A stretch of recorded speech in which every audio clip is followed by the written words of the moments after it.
Hazreti Matmul Prağ'dan atamın 60 yaşta nurulgunluğu yılı turdu. Acal yolunu tuttu atamın. Bu dünyanın işi beylemiş bel ömrünün tanapın kesti atamın. Ağır devletlere köngül koymadı bu cahanın.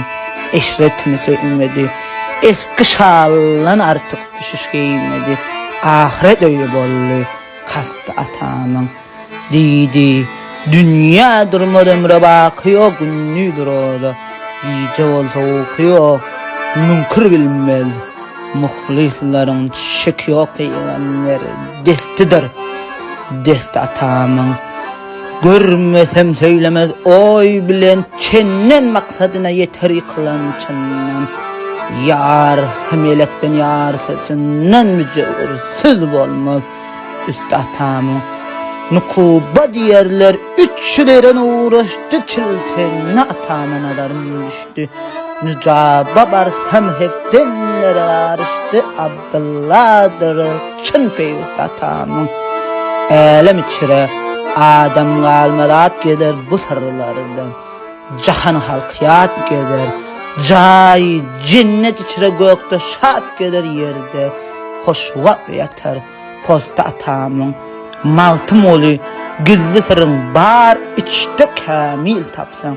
Kıl kulluğun dırışta mahşar gün kaygısır girer behişte herkim çınnan bolsa dost atamın. Mahşar gün kaygısır girer behişte herkim çınnan bolsa dost atamın.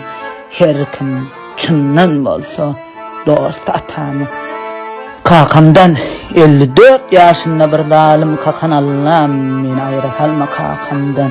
Gözlerimin yaşı sil bol vakan Allah'ım beni ayıra salma kakamdan. Yani 54 yaşıdır ellerinin aram kamgayın başıdır. Kakam canı dünyanın gövhergasıdır Allah'ım beni ayıra salma kakamdan. Yetimliği salma çekip bilmerin gülka zar eyleme oynak gülmerin.